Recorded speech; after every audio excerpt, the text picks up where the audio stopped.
Assalamualaikum warahmatullahi wabarakatuh. Saya Anissa Joviani Astari, salah satu dosen di Universitas Pendidikan Indonesia. Kualifikasi pendidikan saya adalah di bidang ilmu lingkungan dan pembangunan berkelanjutan. Di Universitas Pendidikan Indonesia, saya mengajar beberapa mata kuliah berkaitan dengan keilmuan saya. Salah satunya adalah analisis mengenai dampak lingkungan atau AMDAL di program studi pendidikan geografi pada semester 5. Mata kuliah ini merupakan bagian dari kelompok mata kuliah keahlian dengan bobot 4 SKS. Mata kuliah ini mengkaji tentang pentingnya analisis dampak lingkungan dalam proses perencanaan dan pengambilan keputusan terhadap suatu usaha atau kegiatan, terutama yang berpotensi menimbulkan perubahan signifikan terhadap lingkungan. Metode pembelajaran yang digunakan adalah ceramah, tanya jawab, diskusi, penugasan individu dan kelompok, serta pembelajaran berbasis studi kasus dan proyek. Media interaktif yang digunakan adalah PowerPoint, video pembelajaran dari YouTube, platform quiz online seperti Quizizz atau Wayground, dan Padlet. Setelah mengikuti perkuliahan AMDAL, mahasiswa diharapkan mampu memaparkan tentang ruang lingkup AMDAL serta kaitannya dengan kebijakan pembangunan berkelanjutan dan lingkungan hidup. Yang kedua, mahasiswa juga diharapkan mampu untuk mendeskripsikan metode penentuan dampak penting dari kegiatan pembangunan, lalu memaparkan dampak lingkungan dari rencana kegiatan pembangunan. Mahasiswa juga diharapkan mampu mengidentifikasi komponen dan proses penyusunan dan penilaian AMDAL dalam berbagai bidang. Yang terakhir, mahasiswa diharapkan mampu menganalisis laporan AMDAL beserta ranah lingkungan dan potensi dampaknya. Mata kuliah AMDAL terdiri dari 16 pertemuan dengan materi sebagai berikut. Pertemuan ke-1, pengenalan mata kuliah AMDAL. Pertemuan kedua mengenai latar belakang dan pentingnya AMDAL dalam mendukung pencapaian pembangunan berkelanjutan. Pertemuan ketiga mengenai analisis dampak penting dalam AMDAL. Pertemuan keempat mengenai komponen AMDAL dan proses dalam AMDAL. Pertemuan kelima mengenai proses penapisan atau KA AMDAL.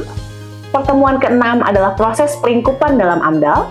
Pertemuan ketujuh mengenai persetujuan teknis dan rincian teknis dalam AMDAL. Pertemuan ke-8, ujian tengah semester. Pertemuan ke-9 adalah mengenai metode analisis dampak, baik berdasarkan matriks dan non-matriks dalam AMDAL.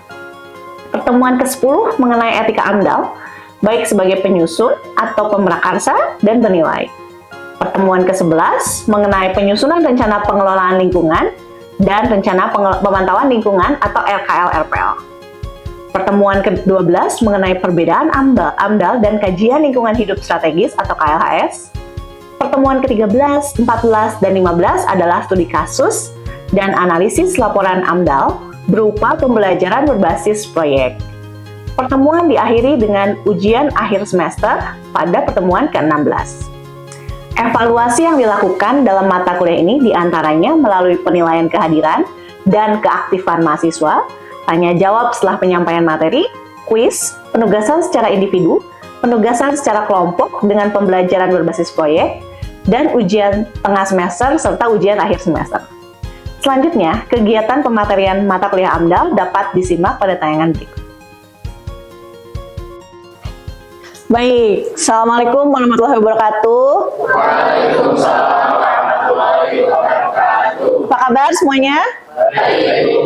Baik ya, terima kasih telah hadir di sini ya hari ini. Sehat semuanya?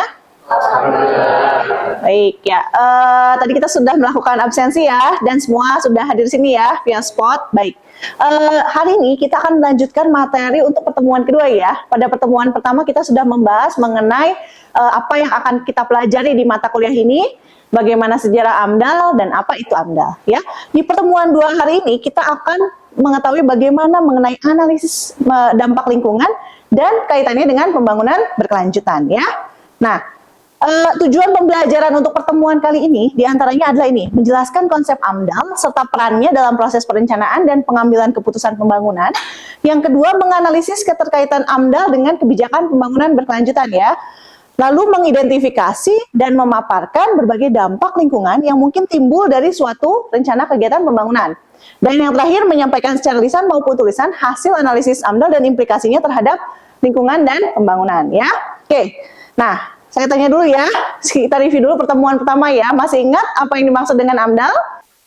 Ya, silakan Bella. Baik Bu, menurut pengetahuan saya, AMDAL itu merupakan sebuah kajian mengenai aktivitas manusia maupun itu bersifatnya sosial, ekonomi, atau ekstraksi lingkungan, dampaknya terhadap lingkungan itu sendiri Bu. Gitu. Baik, terima kasih Della jawabannya ya, tepat. Jadi, saya review lagi ya pertemuan minggu kemarin. AMDAL adalah kajian formal terhadap dampak penting suatu kegiatan terhadap lingkungan sebelum izin diberikan ya. Itu yang menjadi penekanan bahwa AMDAL harus dilakukan sebelum atau sesudah? Sebelum ya proyek itu dilakukan. Ingat ya. Nah, tujuan utamanya adalah menjaga agar pembangunan tetap memperhatikan apa? Daya dukung dan daya tampung lingkungan ya. Di perkuliahan sebelumnya saya juga pernah menjelaskan tentang apa itu daya dukung dan daya tampung lingkungan ya. Masih ingat? Masih ya? Oke. Nah, dengan menggunakan AMDAL, jadi manfaat lingkungan dan ekonomi dapat dicapai ya secara sinergis seperti pengurangan biaya dan waktu pelaksanaan serta perencanaan proyek yang tepat dan juga efisien. Oke? Ya, kita lanjut. Nah, sekarang kita masuk ke pembangunan berkelanjutan ya. Apa itu pembangunan berkelanjutan? Pernah dengar kata pembangunan berkelanjutan? Oke, pembangunan berkelanjutan ya. Nah, jadi pembangunan berkelanjutan ini adalah bagaimana kita lihat di sini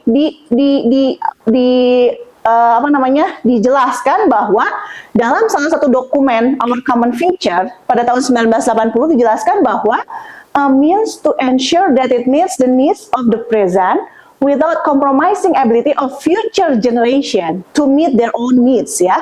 Nah, di sini dijelaskan bahwa pembangunan itu boleh dilakukan tanpa mengabaikan kebutuhan generasi di masa yang akan datang ya. Kan kasihan ya kalau anak cucu kita tidak bisa lihat hewan-hewan yang sekarang ada ya. Kayak kita sekarang nggak bisa lihat dinosaurus ya. Nah, jadi kalau misalkan nanti tidak bisa lihat gajah misalkan ya. Nah, jadi pembangunan boleh dilakukan tanpa mengabaikan kebutuhan di masa yang akan datang ya. Oke? Nah, masalah lingkungan menjadi perhatian bersama. Jadi kita lihat di sini bahwa pembangunan berkelanjutan muncul sebagai pemandangan yang secara holistik ya. Jadi keseluruhan, menyeluruh ya. Oke, kita lanjut lagi. Kalau kita lihat ada yang namanya timeline pembangunan berkelanjutan ya. Jadi pembangunan berkelanjutan sudah lama ada. Kita lihat dari tahun 1713. Bayangkan sudah lama ya. Sampai terus digaungkan dalam berbagai macam pertemuan global ya. Dan di salah satu sini sebetulnya ada yang namanya EIA atau Environmental Impact Assessment atau AMDAL. Jadi AMDAL sudah diperkenalkan lebih awal sebetulnya sebelum pembangunan berkelanjutan. Oke? Nah, kita lanjut bahwa ada yang namanya konsep pembangunan berkelanjutan. Nah, sebelum itu sebetulnya namanya adalah konsep triple bottom line ya. Kita tahu bahwa ada cost, ada tentang social employee dan sebagainya, dan juga lingkungan ya. Jadi ini sudah dibahas di berbagai macam industri sebelumnya ini ya. Lalu berubah menjadi ini ya, ada kata sustainable bahwa di sini ada people, planet, and profit ya. Di sini kita terkenal dengan segitiga pembangunan berkelanjutan. Jadi harus seimbang antara manusia atau secara sosial, planet atau lingkungannya, dan juga profit. Jadi secara ekonomi boleh melakukan pembangunan dengan mempertimbangkan aspek lingkungan dan juga sosial ya, no konflik dan sebagainya. Oke, kita lanjut lagi. Pembangunan berkelanjutan ini sebenarnya berkembang. Jadi ada yang namanya pembangunan berkelanjutan, ada yang namanya goals ya. Jadi konsep ini diturunkan menjadi tujuan atau goals. Sebelumnya ada yang namanya MDGs. MDGs ini terdiri dari 8 goals ya. Nah, 8 goals ini telah mencakup berbagai macam aspek ya. Bisa lihat teman-teman di sini kan? Gambar-gambarnya bisa ya? Ya, ada yang namanya ini gambar piring nih ya. Jadi terkait dengan hunger ya, atau yang kedua terkait dengan education, gender, child mortality, health, maternal health, terus ada AIDS atau health ya, ada environmental sustainability dan ada global partnership. Dan setelah ada ini berkembang menjadi yang namanya SDGs ya. Udah sering lihat di mana-mana ya, sudah sering teman-teman lihat apa yang namanya SDGs ya. SDGs ada berapa? 17 goals ya. Dan dari tadi MDGs yang 8 dikembangkan lagi menjadi 17, terutama di beberapa bagian yang terkait misalkan lingkungan yang asalnya 1, di sini sudah ada 3 ya. Kita lihat di SDGs 13, 14 dan 15 ya, kelihatan di situ ya. Nah, SDGs ini terdiri dari 17 tujuan, 169 target, 230 indikator, dan jangka waktunya sampai 2030 ya. Oke. Nah, setelah itu kita sekarang masuk ke tadi kaitan bagaimana sih AMDAL kaitannya dengan pembangunan berkelanjutan ya. Oke, sekarang kita sedikit lihat video dulu ya terkait dengan ini.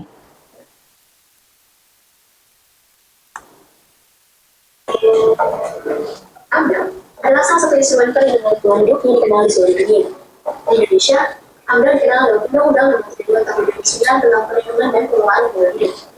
Namun, berdasarkan data dari United Nations Environment Programme pada tahun 2012, ditemukan adanya tren pelemahan instrumen AMDAL di berbagai negara untuk mempercepat pertumbuhan ekonomi. Hal ini menunjukkan bahwa sekali lagi, dunia dihadapkan oleh perbedaan antara pembangunan ekonomi dan perlindungan lingkungan hidup yang diposisikan sebagai sesuatu yang berkaitan. Sayangnya, hal ini harus terjadi di tengah degradasi lingkungan hidup dan ancaman disiplin yang terus menurun. Kali ini, Aisal berkesempatan untuk mendengarkan pandangan Matthew Gray, Direktur Asian Research Institute for Environmental Law mengenai pelajaran AMDAL yang baik dan korelasi dengan pertumbuhan ekonomi berdasarkan risetnya mengenai AMDAL di berbagai negara, khususnya negara-negara ASEAN. Wawancara ini diharapkan dapat memberikan pengetahuan terhadap peran AMDAL dalam pembangunan berkelanjutan, sehingga tidak perlu lagi untuk mempertahankan pertumbuhan ekonomi dan perlindungan lingkungan hidup seperti tahun yang lalu. Within ASEAN, the role of strategic environmental assessment or plan assessment has been growing significantly. Vietnam uses this extensively in its energy infrastructure investment, and that is to reduce the amount of investment it needs to produce the best environmental and energy outcomes. Myanmar has also adopted SEA as an important way of looking at hydropower sector, and that is recommending certain rivers shouldn't be dammed or used for hydropower, and that significant amounts of water can be protected for agriculture, industry and residential use. The important thing about strategic environmental assessment is it sets the parameters to look at the environmental and social constraints for large-scale projects or sectors. The important thing about that is it can then influence the idea of environmental impact assessment, which is project planning, specifically based on the projects. And following a good EIA experience that have been implemented, for example, the Mark Wood project in Thailand, which didn't have this connectivity, resulted in a significant amount of environmental pollution, which resulted in half the economic zone having to be closed and half the factories having to be closed because it couldn't meet environmental air pollution standards and environmental waste pollution standards. And that's why good EIA or good permitting ensures that you can actually obtain and attract good investment, which can create the sustainable development that countries need. Oke, baik ya. Kita diskusi sedikit ya mengenai apa yang sudah disampaikan ya. Oke, nah boleh mungkin ada yang memberikan pendapatnya, apa kira-kira yang barusan, apa yang didapat dari video tersebut? Ada yang bisa memberikan pendapatnya, silakan. Ya, Bu. Oh ya, silakan Fajar. Kalau dari video tadi yang saya dapatkan itu bahwa AMDAL ini memerlukan partisipasi penuh dari berbagai pihak dan harus kolaboratif. Misalnya dari masyarakat terlebih dahulu. Jadi AMDAL ini harus mengikutsertakan masyarakat yang terdampak tentunya, karena tentunya mereka memiliki pengetahuan dan pengalaman lokal yang lebih baik mengenai lingkungannya masing-masing. Lalu diperlukan juga partisipasi dari organisasi non-pemerintah dan juga organisasi ekonomi. Ada juga organisasi internasional, misalnya World Bank, IFC, lalu ADB yang menurut saya perannya di sini adalah memberikan modal dan regulasi ekonomi gitu yang tentunya mendorong pembangunan. Oleh karena itu penting bagi mereka untuk memerhatikan dan memastikan bahwa pembangunan yang mereka dukung ini merupakan pembangunan yang berkelanjutan dan memerhatikan lingkungan gitu. Ya. Lalu dari pemerintah juga memiliki kemampuan dan wewenang regulasi yang berkewajiban dalam memisahkan antara aspek sosial, ekonomi, dan lingkungan untuk membatasi agar ketiganya itu seimbang. Lalu jika semuanya ini sudah berjalan dengan baik, berpartisipasi dengan baik, manfaatnya tidak hanya untuk lingkungan, tapi juga untuk sosial ekonomi karena bisa menarik investasi dan pembangunan yang lebih tinggi ke negaranya masing-masing, yang tentunya berkelanjutan dan memerhatikan lingkungan. Gitu. Oke, ya terima kasih banyak Pak Zel ya. Tadi ada beberapa kata kunci ya dari video tersebut, seperti apa juga yang sudah disampaikan oleh Pak Zel ya. Oke. Ya, kita masuk ke sini ya. Tadi kita bisa sebenarnya jabarkan ya, apa saja yang disampaikan dari video tersebut ya. Apa saja tadi keywordsnya? Yang pertama apa? Partisipasi ya, atau participatory ya. Oke. Partisipasi masyarakat ya. Nah, selanjutnya apa kira-kira kata kunci lain tadi? Seperti apa yang disampaikan dari video dan juga tadi apa yang dikatakan oleh Fazel. Apa kira-kira kata kunci lainnya? Investment, ya. Apalagi yang terkait dengan lingkungannya? Apalagi tadi? Kira-kira? Berkelanjutan ya. Berkelanjutan baik secara lingkungan dan juga sosial ekonomi ya.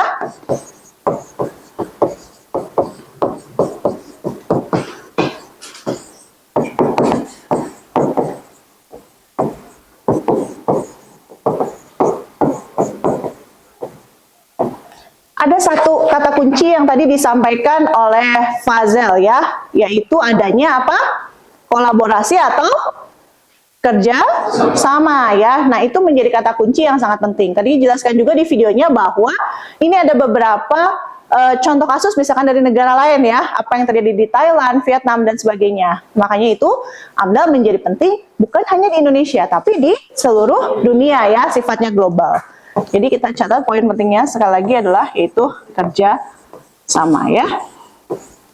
Oke, baik ya. Jadi ini beberapa poin penting yang harus kita perhatikan ya dari tadi apa yang disampaikan dari video tadi. Oke, sekarang kita masuk ke slide selanjutnya mengenai bagaimana sih proses AMDAL dan di mana sebetulnya kaitannya memang dengan pembangunan berkelanjutan. Oke, ya. Oke, ya. Nah, ini adalah proses AMDAL ya, yang nanti juga akan dijabarkan bagaimana prosesnya pada pertemuan-pertemuan selanjutnya, ya. Tapi kita secara garis besar kita lihat dulu di sini ada yang namanya lembaga. Ini beberapa stakeholder yang terlibat ya. Kita lihat di sini ada lembaga sertifikasi kompetensi ya. Ada juga penyusun AMDAL. Biasanya penyusun AMDAL terdiri dari pemrakarsa, lalu penyusun yang bersertifikat kompetensi. Jadi untuk menjadi penyusun AMDAL harus melakukan sertifikasi kompetensi terlebih dahulu, baik sebagai penyusun dan penilai ya.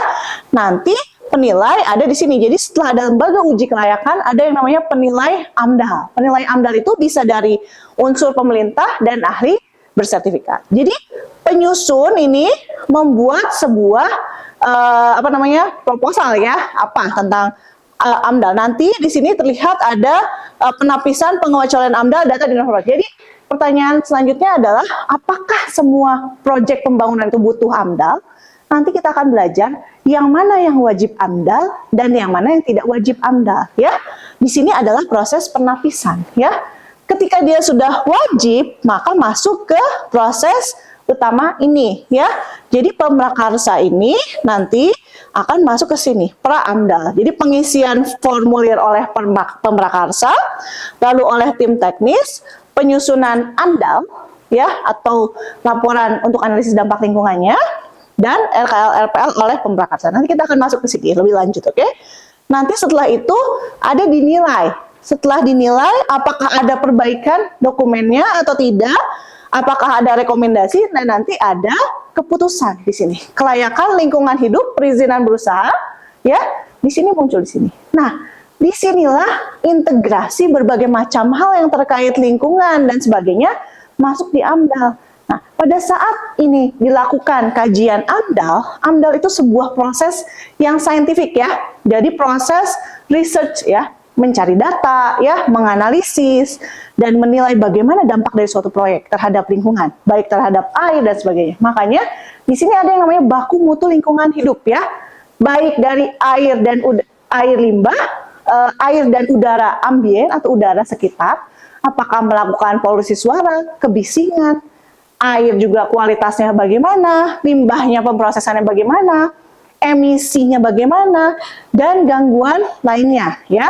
Di sini harus ada baku mutu lingkungan hidup yang dipakai sebagai standar ya. Nah, itu masuk nanti di dalam persetujuan teknis ya di sini. Jadi, persetujuan teknisnya ada beberapa terkait rencana induk, misalkan kalau proyek pelabuhan, lalu ada pengelolaan limbah B3, pengelolaan air limbah, persetujuan teknis terkait kajian dampak lalu lintas kalau kegiatan itu melibatkan sesuatu yang terkait dengan dampak lalu lintas, ya. Nah, tadi ya, baku mutu lingkungan hidup ini, lalu ada baku kerusakan lingkungan hidup ya tadi. Apa dampaknya nanti diperkirakan ya? Ingat, AMDAL itu kan sebelum proyek berlangsung. Maka yang dampak itu baru diperkirakan ya. Apakah dampak terhadap tanahnya seperti apa? Misalkan di situ ada mangrove, dampak terhadap mangrove-nya seperti apa? Atau ada lamun dan terumbu karang, apa dampaknya nanti? Ya, jadi itu yang namanya AMDAL. Di situ perannya. Oke? Ya, kita lanjut. Nah, contoh ya di sini. Jadi di awal itu misalkan kita sudah tahu yang paling jelas itu berdasarkan peraturan ya.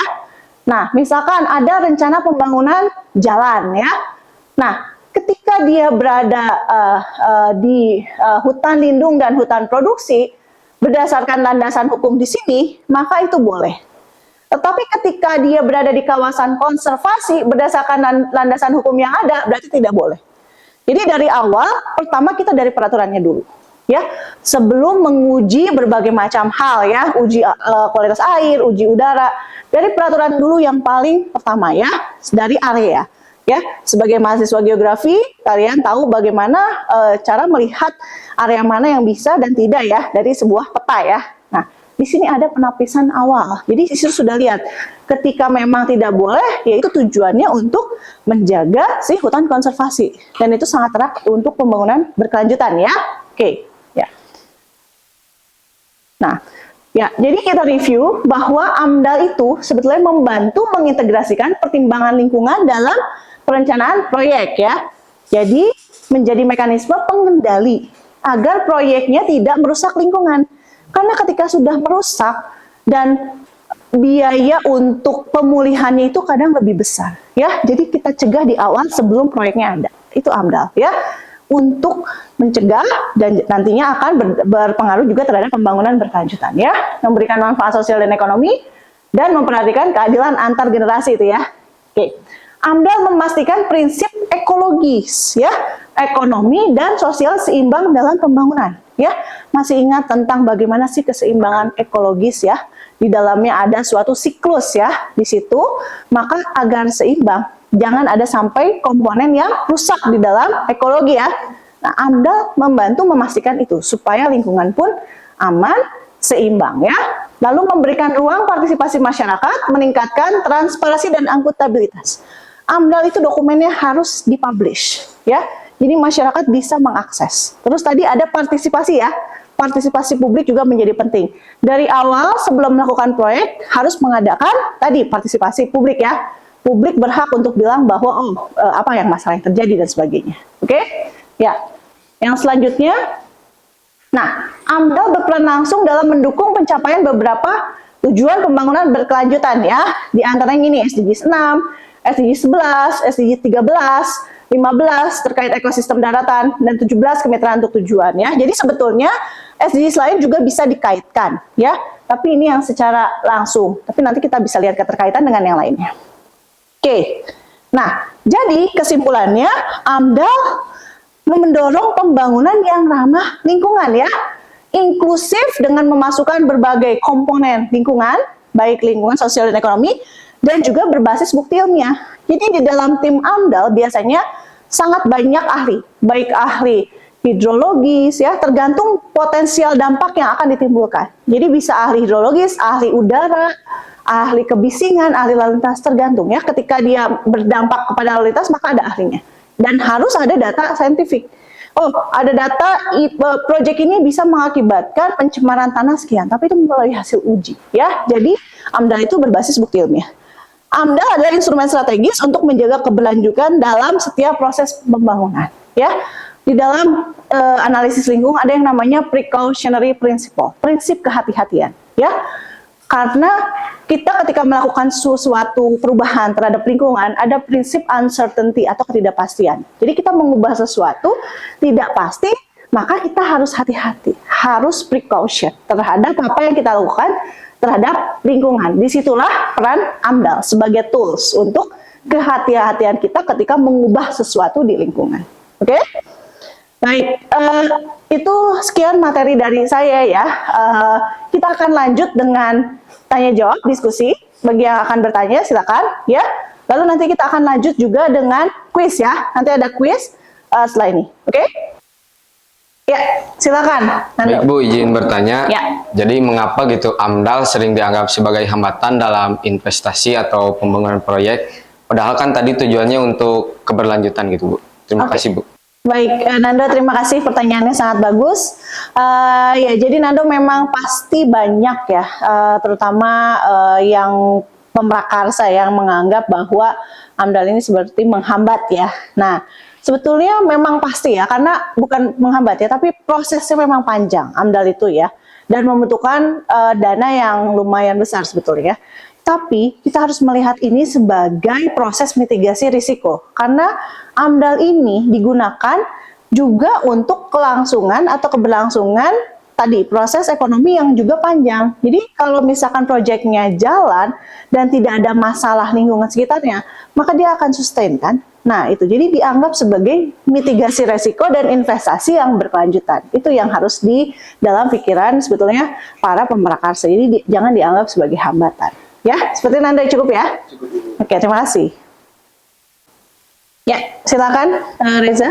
Kalau misalnya dilihat dari video tadi gitu ya Bu, yang pertama disebutkan mengenai kerjasama itu partisipasi yang harus besarnya itu dari masyarakat ya. Nah, kalau dari masyarakat sendiri, contoh kontribusi untuk AMDAL ini apa gitu Bu? Mungkin itu aja pertanyaannya. Baik ya, Reza, terima kasih pertanyaannya. Jadi kalau kita bicara partisipasi publik dalam AMDAL ya, itu adalah hal yang sangat penting ya dari awal, bahkan sebelum misalkan dokumen AMDAL-nya dibuat ya, maka pemrakarsa harus screening awal. Jadi bagaimana sih apa yang terjadi di lingkungan ya? Hal itu bertujuan apa? Untuk menghindari konflik sosial ke depannya. Jadi masyarakat harus dilibatkan dalam setiap proses AMDAL ya. Nanti misalkan setelah ada analisis zona lingkungan, juga masyarakat biasanya bakal terlibat langsung biasanya dalam proses itu. Jadi dalam setiap prosesnya tadi partisipasi masyarakat menjadi sangat penting ya, Reza. Oke, sekarang kita kuis ya dari apa yang tadi saya sampaikan. Kita coba ya, teman-teman sudah paham atau belum? Silakan di-scan atau gabung dengan kode 287883 ya. 1, 2, 3.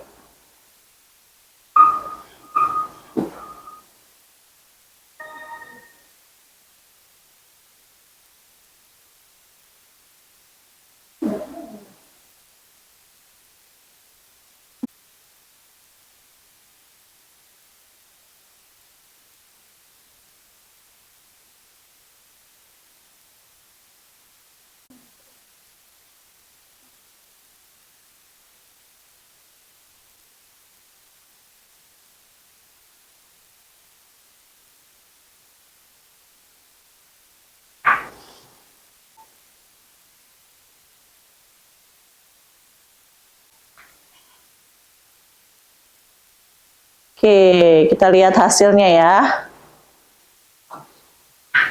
Oke. Ya, Galula, Alvin, dan Ahmad Fakih. Ya, tapi hampir 90% bisa menjawab pertanyaan ya. Jadi, alhamdulillah saya sangat happy, berarti teman-teman sudah memahami apa yang disampaikan di perkuliahan ini. Oke, terima kasih. Untuk materi dan referensi untuk dibaca nanti ya, saya akan simpan ini beberapa di spot ya, termasuk artikel yang sudah saya download, dan teman-teman juga bisa lihat di sini ada beberapa paper yang terkait ya, atau jurnal artikel. Salah satunya ini adalah buku Ekologi Lingkungan dan Pembangunan dari Pak Oto Sumarwoto ya, beliau sangat terkenal ya di bidang lingkungan dan analisis AMDAL. Lalu yang kedua adalah paper tentang Environmental Impact Assessment, A Journey to Sustainable Development. Jadi 1, 2, 3 paper ini di sini di dalamnya menjelaskan bagaimana sih hubungan erat antara AMDAL dan Sustainable Development ya. Tentunya salah satunya misalkan ini ada case dari Sweden ya. Kalau yang ini kalau nggak salah tidak dari Jerman ya. Jadi nanti bisa dilihat sebagai materi untuk dipelajari secara mandiri ya. Saya akan simpan di spot untuk bahan-bahannya ya. Sekian pertemuan dari saya. Kita akan bertemu lagi minggu depan ya di pembahasan lebih dalam terkait AMDAL. Ya. Terima kasih atas hari ini ya. Sampai jumpa. Assalamualaikum warahmatullahi wabarakatuh. Waalaikumsalam warahmatullahi wabarakatuh.